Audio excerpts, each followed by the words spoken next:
Hello and welcome to the Fall In Podcast. We sure are glad to be here. We are just racking up with a ton of content, hearing from a ton of interesting people, and we have another interesting person going to be joining us here today. Tammy Johnson, I do believe, head of the VFW for Alabama. How you doing, Tammy? I'm doing well. How about you guys? Doing fine. I mean, glad to have you. Interesting what Big Al was telling me that you were going to be coming on here. I do believe you said you were the first head of the VFW in Alabama, a female. Is that correct? That's correct. Now, I hate to just get right into it, but how does that feel for you? Like, does that give you a sense of pride? Yeah, it does. You hear about those glass ceilings and all, but you don't hear about them too much nowadays because they've pretty much been busted through. But some things take a little longer. Yes, I'm proud and I'm excited and I'm very thankful to the membership for voting me in. It's a little scary though. I got to tell you the truth.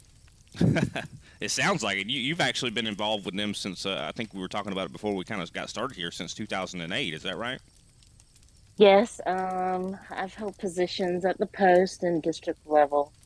And 2 years ago, I was voted in as state junior vice. And then last year, I was state senior vice, and this year, commander. Now, how did you kind of get involved in that? I think we were talking a little bit before we got started that in order to join the VFW at all to be involved, you have to have seen combat. Is that right? Well, yes, you basically have to have been um, in theater, combat zone theater. So, yeah. But to be honest with you, the way that I became a member is I was going into the commissary because I also happen to be a dependent of a retired warrant officer, and the the commander of the post at the time was sitting there. They were doing their buddy poppy drive, and he said I gave him a donation, and he says, "Oh, tell your husband, you know, that he should join the VFW." And I was like, well, I don't think my husband qualifies, but I do. So so yeah, that's how I I bet that became. surprised him quite a bit. It did because there is a generation gap. There really is. I was in I was in from 1990 to 1995, and the conflict prior to Desert Storm was Vietnam, and you didn't see women that were like in the front lines or anything. I was probably in that generation where the woman was actually in the front lines, and then I think that was a mistake. That's a funny story within itself, but as to how I ended up where I was at. But that the Vietnam era veterans, they were used to women being the nurses, but not actually in combat. So it was a generational gap. I could have been offended, but I wasn't. I understood. He just didn't equate me as a combat veteran. Now, what kind of led you to join the military? You said you joined in 1990. Like, Hmm. because it was a generational thing. I mean, it was kind of unusual. What made you decide to kind of buck the norms? I was in junior ROTC in high school, and then my senior year, I actually went to Oak Ridge Military Academy. So ever since ninth grade, it was going to be military was going to be my career. So and I credit that to, like I said, the junior ROTC, which it stands for Junior Reserve Officer Training. So and then in college they have ROTC. Yeah, I was actually in ROTC, but they kicked me out the first year. They thought I was too much of a jokester. But that's Yeah, I interesting, though. I would have yeah, never gathered that. Oh yeah, I'm sure you did gather that, Big Al. So that's yeah. interesting, Tammy. If I could just interject, because I also joined it, in 1990. So I guess now that you got drawn to the VFW and you were speaking on that generational gap, are you seeing that it's still absent a lot of people from our generation, if you will? Um, Compared to the Vietnam veterans, yes. we're starting to see a little more because basically, what you see is that now our generation, the kids are grown, so you're not doing the football games and all that stuff. So you have a little more free time, getting close to that retirement, being more secure in in your life. So we're seeing more, um, and of course with Vietnam veterans, they're getting older, and so we're losing a lot of them. So we're starting to see a little more of yours and my generation, and actually we're really trying to get the younger generation in so that it doesn't happen the way that it did in reference to Vietnam veterans, passing away and not having anyone to take their place. So my big thing for this year is education and mentorship, trying to educate and mentor the younger generation so that when those of us get to that age where we're limited in what we can do, they're already taken over. And can you tell us a little bit about that too? Because I know one thing that always has kind of stood out to me in the civil, from a civilian's perspective, is Vietnam veterans were always seemed like they were the ignored ones. Like no one ever really paid a lot of attention to them because I mean that whole war was kind of shrouded in controversy. Would you say that's true? Um, yes, back then, not now. There has been a really big push for 10 years or so in welcoming Vietnam veterans back home. That's what anytime I see one, and a lot of us see one, we always say "Welcome home," because they didn't get that, and I think it's a lot to do with politics and the Vietnam, it was actually conflict. I do, but if my history serves me correct, it never was declared war. So the World War II veterans, unfortunately, would from what I've heard, they would come to the post and they would say, you're not a war veteran," and so that's sad. It's sad, Yeah. but apparently it happened. And every time we do a buddy poppy drive, I run into at least one Vietnam veteran that is, not disgruntled but mad, and would never even consider joining the VFW because of the way that they were treated when they tried to enter a post. Yeah, and that goes Now right let me back into the ask you a generational thing. question real quick. Yeah, can I ask you a question real quick? Two questions actually, and you can expound on these as you please.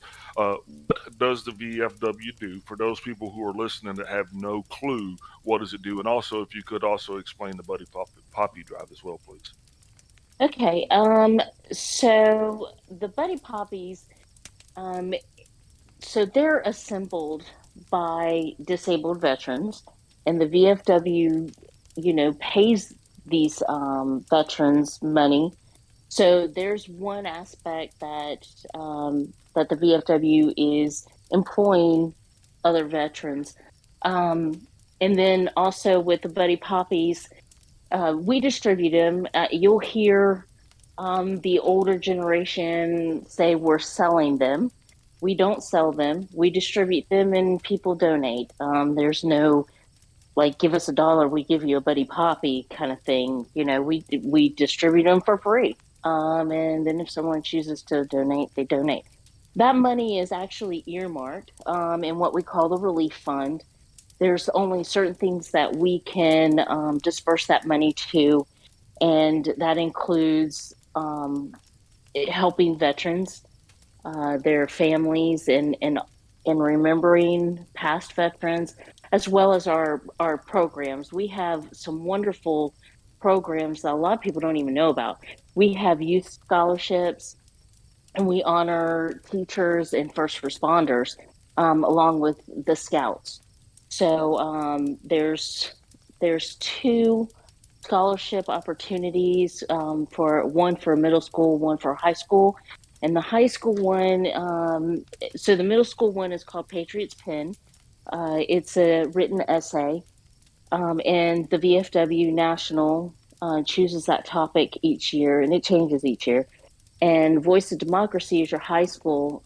With Voice of Democracy, if the student wins first place national level, they get $30,000, and that doesn't even, you know, take in account the money that they uh, are awarded in each step. So it starts at the post level, goes to district, and then department, and then to national. And they get all kinds of things. I know there was one year where they got computers from Dell, every single one of them in every state, and we also have Europe and Asia. Um, every one of those students got a new computer. So, and they get to go to DC. They haven't in the past 3 years, but I think they're going to start that back up this coming year. I That think that was those as a result of winners, COVID. yes, yes. Um, COVID shut us down a lot. But so my point is Buddy Poppies, whatever we get in donations during Buddy Poppy Drive, that money is actually earmarked for certain things. And by bylaws, we can only use it for those designated things. As far as what else the VFW does for veterans, oh my stars, I can go on for days because I'm actually the Department of Alabama's legislative chairman as well. So twice a year, we talk to our elected representatives in DC, the national representatives, so congressmen and senators, um, and we talk about pieces of legislation that is geared towards veterans, service members, and their families, as well as even ideas of proposed legislation. So I like to, a lot of any veteran will know, have you heard of the GI Bill? And the answer is yes. Well, thank the VFW because they pushed that. The PACT Act that just passed, we've been working on that for like 3 years now, um, and telling Congress that we need to do something better because each year we're going in front of them to for Vietnam veterans, basically, asking them to add these presumptive conditions to the NDAA. And that was an every year thing, and not all of them got on there. But we were like, there's got to be something better because we're losing Vietnam veterans left and right. And these people are sick because of their service. So the Act is just, that was like a major win for all veterans because not only does it concern the past veterans, current service members, but future as well. So, because when we take the oath, they're promising to release us back the way they got us. And of course, as a veteran, Al, you know that it's rough on the body, it's rough on the Yeah, mind too. yeah, that's what I tell a lot of guys because a lot of individuals don't want to look at themselves as even remotely disabled. But and I say this all the time: no one gets out the military better than they were when they went in. I mean, Mm-mm. it doesn't happen. No, and as a veteran, you'll understand this. Maybe not so much in the civilian world, but there is a stigma that you don't want to attach. It's when you're filing a VA claim. I would be a prime example. Well, it doesn't say that you had that done in the while you were serving. It's like, yeah, because you sucked it up and moved along. I mean, very rarely did I go to sick call. There was a mission that had to be completed, and I was part of that mission. So yeah, you just sucked it up. And you also find that in the mental health issue. You don't want to be stigmatized. And I got to tell you, I did not seek mental health until about 3 years ago. I didn't even realize I had PTSD. I thought that I was just a mad person. Um, it is like the best thing that I ever did for myself.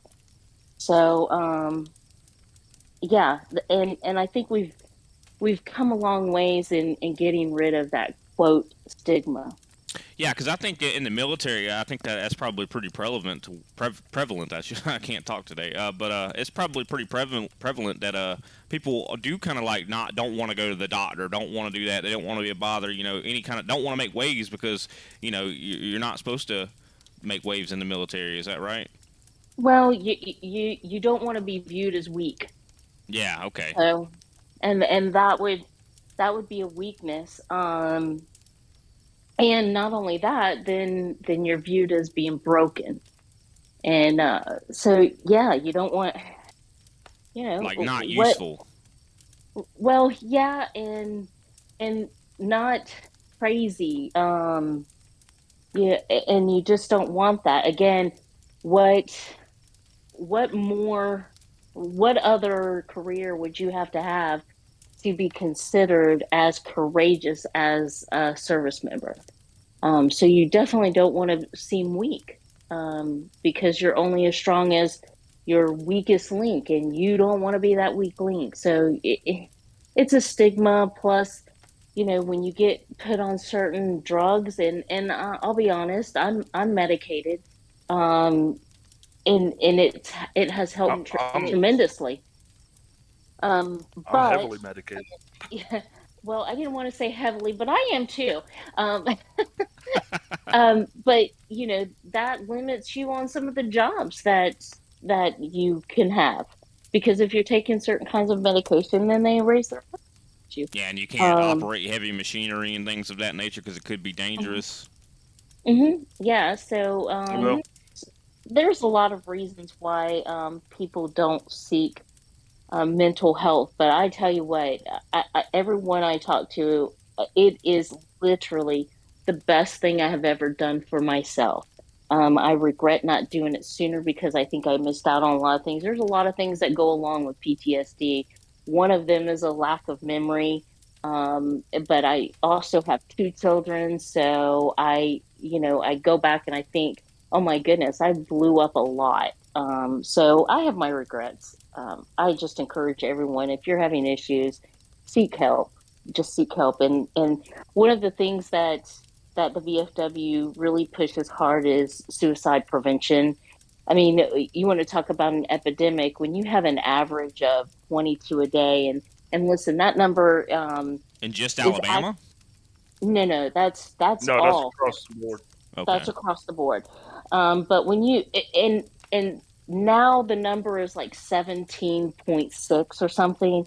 But I have to push out, and this is another thing that we've pushed at the legislative level, is more legislation that will focus in on suicides, because it's not just one thing. So when I quote that number, and I actually have 22 tattooed on my forearm, as a reminder, and on the other forearm a semicolon with IGY6, which semicolon means a cause.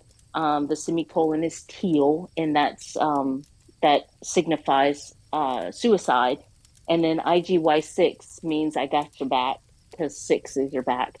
Um, so when I quote those numbers, 17.6 or 22, I also explain that there are many more than that, that aren't classified as suicides. Let's just say that they were driving drunk and died in a car accident. That's not going to be classified as suicide attached to PTSD. But if you look at it, this is a veteran who is self-medicating, got behind a car. So really, in our lives, in our veteran lives, that's suicide. So, and Right. then other Can I factors can and I stuff.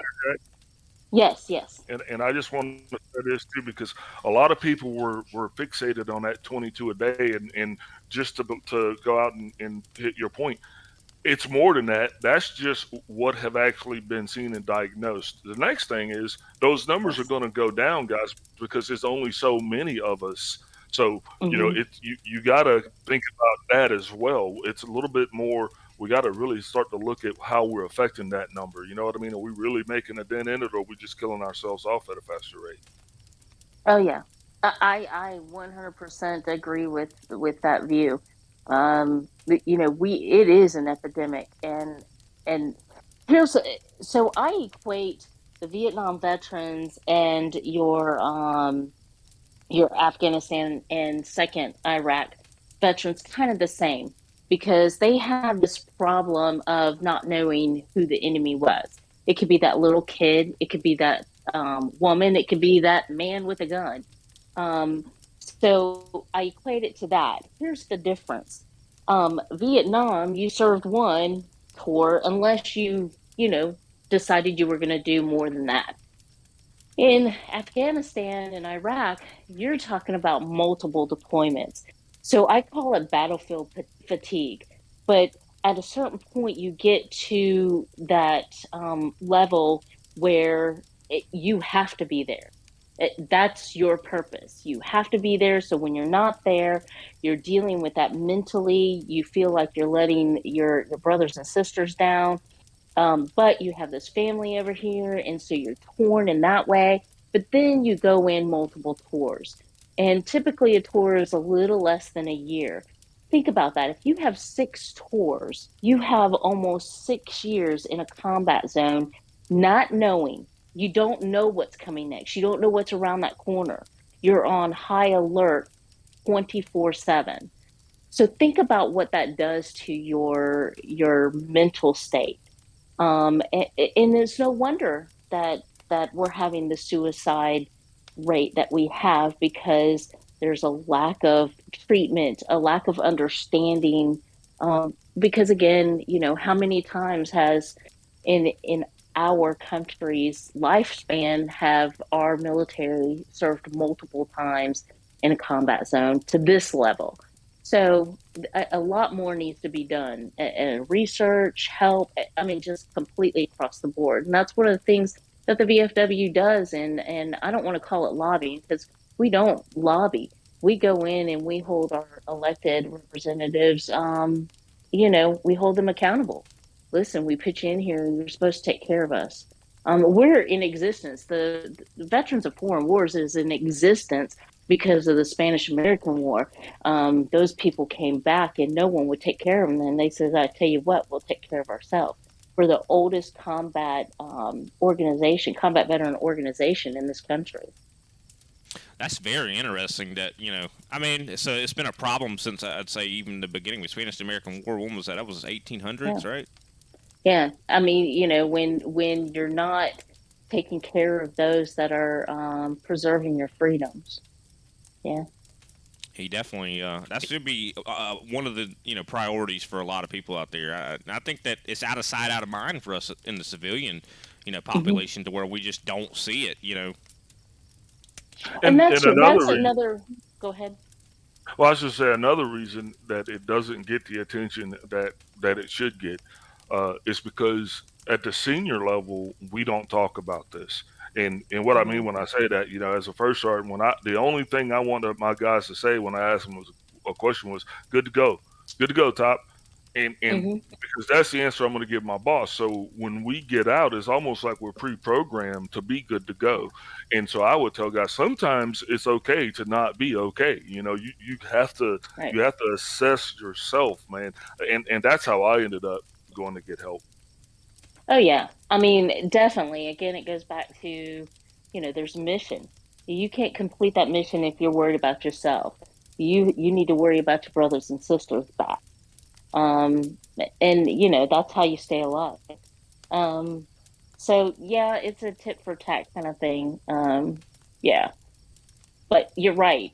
See, you guys at the senior level are responsible for completing this mission. It ultimately falls on your desk if it's not completed. So yeah, let me hear you say we got this. Yeah, we got it. I mean, that's it. We got this. I mean, I think that's just like anything, though. Nobody wants to hear negative news or have to deal with a problem. Well, yeah, but Right. we are the cavalry, though. You know what I mean? There's no Hmm. one coming Yes. to rescue us, so we have to get it done. Exactly. Exactly. That's a great viewpoint. I'm gonna have to use that one. But the VFW does so much for veterans, and we have so much. I mean, like I was telling you guys, post, district, and department level, and then you have national. So you have a total of 4 levels. Post level, focuses in on their community, and that's what we're supposed to be doing. We're supposed to be out in the community, and one of our hashtags is hashtag still serving. We get, we're still serving. We're serving our communities. We're serving our brothers and sisters and their families because we're all one big family. And that's one thing that I feel sorry for civilians. They don't know that camaraderie. They don't understand that while our military is huge, the community to us is very small. You're talking about 1% to 3% of our population serves. So in relativity, it is small, and you know what? We can pick at each other at the different ones. Like we pick on Air Force a lot, but I would say that they're the smartest. But anyways, we Same can pick pay, on right? our yeah, we can pick on our own, but by golly, don't let someone else come in and try to do that because then we stand as a force then. So Oh yeah, I it, get it. I kind of get it because I mean it's just like if someone was picking on my sister at school, I'm gonna stand up for her, but at home I'm gonna be mhm. picking on her just as hard. You know? Oh yeah, if not harder. Oh, we are relentless to each other. That's for sure. Yeah, the Arabs. Any shot we can take, you hear shots fired all the time. Shots Yeah, fired. yeah, the Arabs have a saying that translates. It says, "Me and my brother against the cousin, me, my brother, and my cousin against a stranger." Yeah. And that's how we are as Yeah. both branches of service towards each other. We razz each other internally, but there shall be no other that shall do that. That's right. Exactly. Don't step into this arena. Um, this is this is strict for us. Um, yeah, and that's one of the reasons why I joined the VFW. I had been out for geez, I got rift, and what that means is reduction in force when Clinton took over. Because again, I told you guys earlier, military was going to be my career. Well, it didn't turn out that way because after the Gulf War, um, Operation Desert Storm, they just started reducing forces. Kind of what they do it every time when there's no longer a war going on. They reduce the ranks. Well, I was one of those, so I didn't get to live my dream. So you miss that. You miss it. Is it a hard life? It's an extremely hard life, but when you don't have that anymore, you just miss it. And that's one of the main reasons why I was like, okay, yeah, I'll do the VFW because they're my brothers and sisters. That's what I've been missing. Even though I was a spouse of a soldier, it's just not the same. They have their own little camaraderie going on too, but I mean, for me, I missed my brothers and sisters. So Well, now I get to spend a lot of time with them. could I ask you what was your job in the military? I was flight ops. They don't even have that 93 MOS Papa. anymore. 93 Oh, Papa. 93 Papa. A lot of people have no clue because they're too young. No, They ma'am. don't have that anymore. So, Yep, very familiar with our papas. I would yeah. say, So you said flying. So dealing with aviation. Is that right? Yes, yes. And that's a funny story, like I was saying earlier. I get to so I went to Saudi straight out of AIT. I was attached. I we had drill sergeants. There was a total of, I think, 11 or 12 of us that were graduating from AIT, and we had drill sergeants standing over us telling us, what we could pack to go, and they had a list. And we get to Fort Jackson to zero in our weapons that would be issued to us, and it was snowing in Fort Jackson, South Carolina, Wow. and as you can imagine, winter BDUs and a field jacket was not on that list. So we're standing out there in summer BDUs, freezing our patooties off, trying to zero in our weapons. It was just mind boggling. So, and then when we got into theater, we were, dispersed. So and attached to different units. And now, first sergeant, this is going to sound crazy, but you will know that it happens. I am the one that's left on this deuce and a half that's taken us to all these different units, and I was the farthest away. And it took us 2 days to get me to where I was going to be. And I get there, and I'm with the 1st Aviation, 1st Infantry Division, and that just wasn't heard of at that time, a female in an infantry unit. Absolutely. But there you go. They had a couple, but I think there were a total of 4 of us when I got there. Um, they were with that unit at Fort Riley. I don't know how they got assigned there or whatever, but I want to say they were admin or there was one that was a 93 Papa. Um, but that was it. And so I'm like, how in the world did I get here? Turns out they thought my name was Tommy, not Tammy.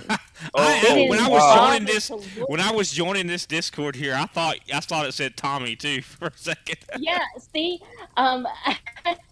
didn't bother I've to been look at listening to my gender. yeah, I've been listening to your story, and my mouth has been like agape the whole time because I was we were both going through this at about the same time, so I could only imagine you just coming into the military as a private, and then drill sergeants to, and yeah, wow, that is a tremendous story. Right, That's amazing. 18. I mean, I turned 19 in the desert. So I've got some really funny stories about those and really scary ones. And I am, because of my experience, I know I would get some flack with this if we had phone calls and stuff, but I'm a firm believer that I don't believe women should serve with men in a combat zone. There are just some things that need to be addressed, and there's no way that you'd ever be able to solve certain problems. Um, so you can only imagine first sergeant, 18-year-old. I'm not a looker now, but I think I was a looker then. But it just brought some issues that I don't think you can solve. And again, we're biological beings, and biologically, men are the protectors, and so, in my opinion, and it's strictly mine, I'll admit it. There's too much protection, and you don't. I think you lose some of your common sense when your biology kicks in. So, yeah, that's a whole nother podcast. We can get into my Yeah, Yeah, I mean, beliefs. I think we need to have a part two. This is some interesting stuff here. well, Well, I'll say this: my last deployment to Afghanistan, I had 18 female soldiers, so I totally understand what you're saying. yeah, and I'm not saying they can't do the job because, I did my job. I did it good too. It could be a I was distraction. Yes, I was the soldier. You didn't get more hua than me. You just didn't. I mean, I was bred for that. In Indian, graduating from a military academy that I volunteered for. My parents didn't send me there because I was a messed up child. Um, and so I was the hua hua, and there's just issues there's no way you're ever going to solve them. But, I mean, you can try, but Now, no, what are I'm some of not those saying. issues, if you don't mind kind of elaborating on it? Well, you have men and women. You have those issues. And then also it goes deeper. What I was saying, men biologically are the protectors, but it's in their system, and so they do stupid stuff that you wouldn't normally do, to try to protect the female. And, Um, and furthermore Okay. to that point, you don't even in the dynamic of this is it's crazy because, like Tammy's saying, you don't understand who's doing who or whatever, so you don't see that level of protection. Does that make sense? mhm, It a lot of times it's clandestine, and it's weird, but I totally get what she's saying.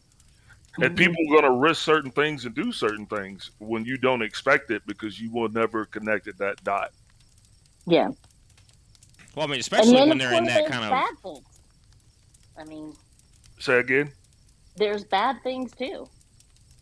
I mean, Yeah. and we won't get into all that because we'll Yep. Not really gonna get touch into. it. We'll open those At some cans point, and I'd like to talk about a little bit of the negative things that would probably, but I mean that could come at a later time, whenever. Well, Tammy, would you consider coming back and actually doing a part two to this with us? sure. I have to be careful though that I don't attach my views to the veterans of foreign wars. You know, that's why I strictly say, hey, those are my views. Yeah. Oh yeah, Because absolutely. yeah, I'm just saying it's un- been a joy to talk to you, and you've added well, thank you. such a tremendous perspective, and I think our viewers are definitely gonna eat this up as well. So I know our listeners, I should say, but so yeah, I definitely would just go ahead straight out of the gate and offer you that maybe we could definitely get together and do a follow up to this kind of around the campfire with VFW Tammy. That yeah, hey, I'm game.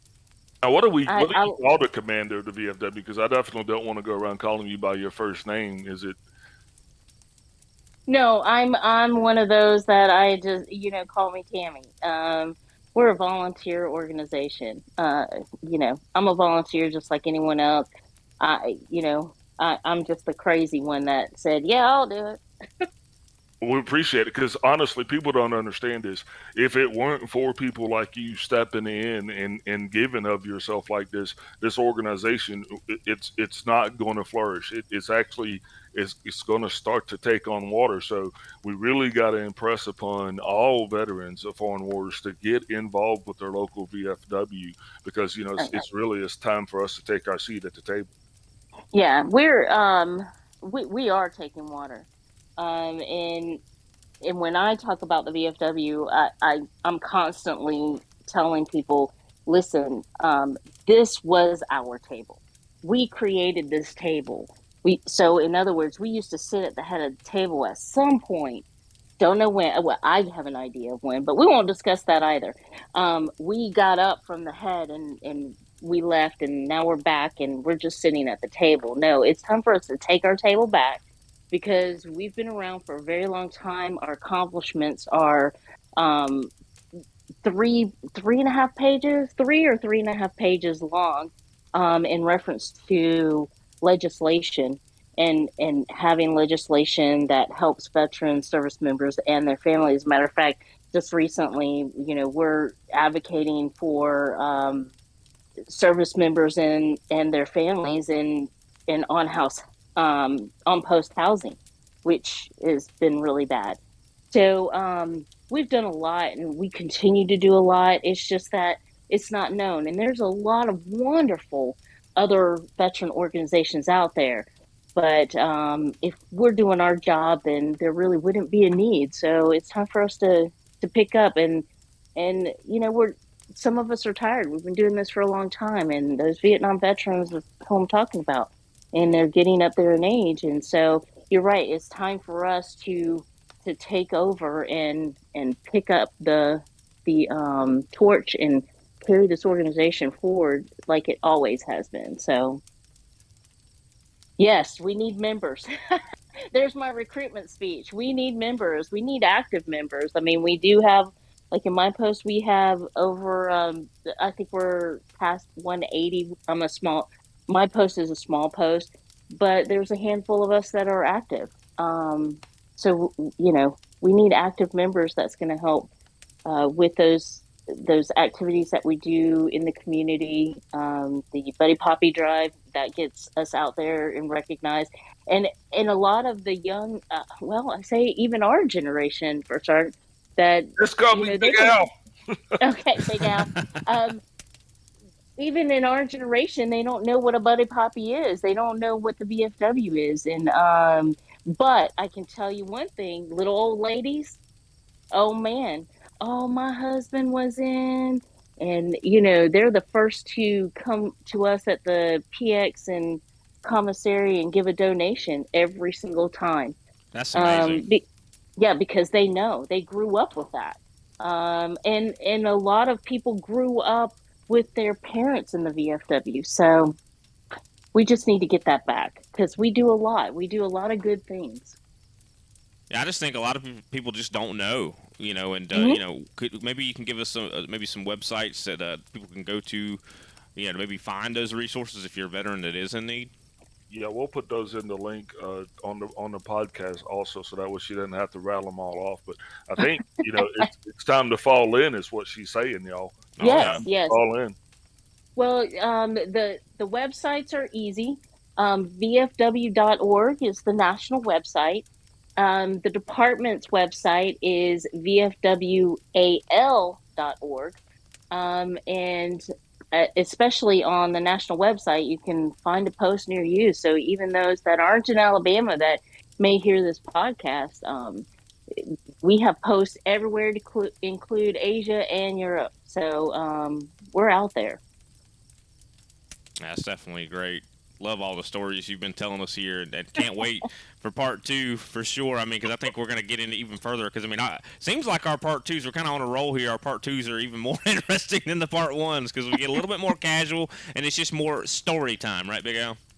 Yeah, just those stories around the campfire, because as often as we want to be informative, we still have to be entertaining, because that's what's going to make people listen to the podcast, and that's what's going to bring people to the VFW. A lot of people are still under that same old adage that, well, all I'm going to see if I go down to the VFW are a bunch of old dudes sitting around drinking, and it's not that at all. It's time for us. Drinking, smoking, and telling war stories.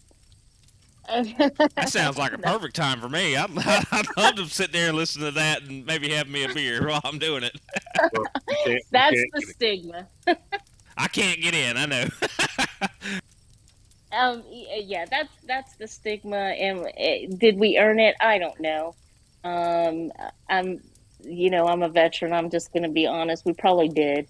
But we're a lot more than that now. And 2 years ago, I worked with the department commander at the time, who is, I took a picture of a couple of women, different races, and I took this picture, and his motto was, "We're not just your grandfather's VFW." Um, Oh, we're out there doing things for our community. So, and people need to know that. Like y'all have modernized. Because, I mean, when you think VFW, you do think kind of like a bunch of old men. I think that is true. Yeah, because women would not have been qualified to join in the past. Now they are, and yeah, rightfully so. you're the commander. I mean, and Yeah, that's you made awesome. it. I'm the commander, and when other people like you say that, I've got a big smile on my face because it is an accomplishment. There's only 52 others this year that can say that they're the department commander. So it's a definitely a handful elite group. So yes, I'm very proud and very honored that my comrades, they entrust me to this position. But there's many more to come. There were many more before me. So we just got to get this organization um, recognized out in the community so that veterans who are in need, that's another thing. You don't have to be a combat veteran or a VFW member if you are a combat veteran. We have two paid service officers at department level, and they will help you file your claim, your VA claim. We just had a woman whose husband passed away. We helped her by, getting her information to receive the benefits and how she needs to report and what she needs to do to have him buried at a national cemetery. So again, it doesn't matter if you're a combat veteran or a VFW member. We help all veterans, service members, and their families. Sometimes they have hard times paying their bills. We have money for that. At a national level and post, that is one of the things that we can use our Buddy Poppy money for, which is called the Relief Fund. If a veteran's in need, then Post can help them out. So, we're family, and that doesn't ever stop. Man, that's awesome. And I thank you so much for being here with us today because Well, thank you you for having me. yeah, you shed so much light that I think that you're going to have to do a part two. I know once we do actually get this posted, I can only imagine the kind of questions that are going to come your way. Well, I would be honored. Yeah, I think we need to institute at some point and maybe a Q&A session where we take comments from maybe the part one or something there, Big Al. That could be an idea we kind of put into works. Would love that.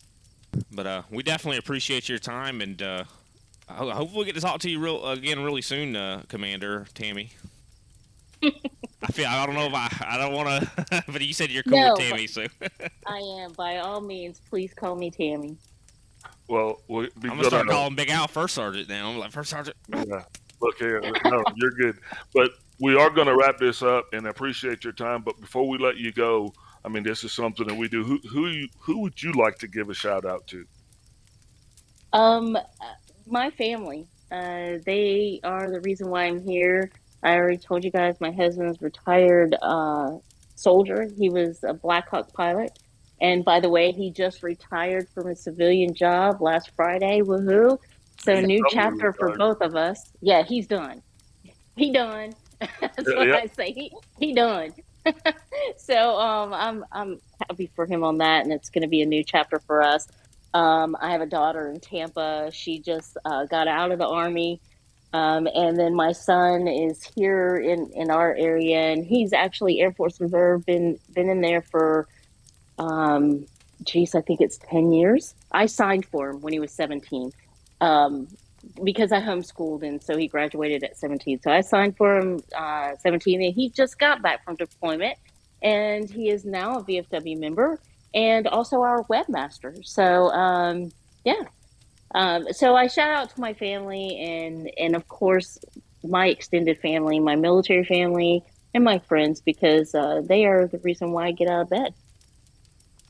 Well, that is so awesome, and I'm telling you, they're going to eat this up. So I hope that you are definitely going to come back and talk to us because I've got 100 more questions to ask. Thank thank your family and thank your husband especially for his service on both sides, and thank you because I understand the challenges that it can be being a being double duty, if you will. You've been on Hmm. both sides of Yes. the street, so you understand that.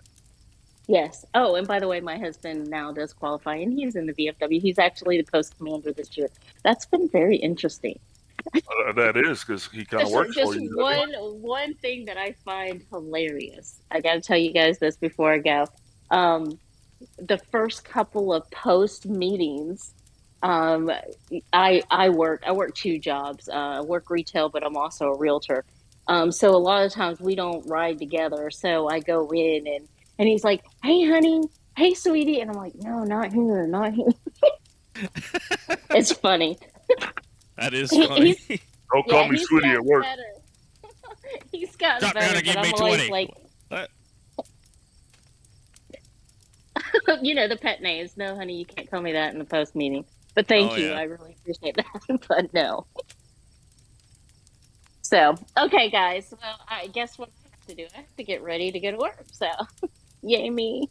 All right. Well, we definitely appreciate your service, and we appreciate you talking with us here this evening. We'll definitely link up again, and can't wait for part two. Thanks for your time. Perfect. Thank you for having me, guys.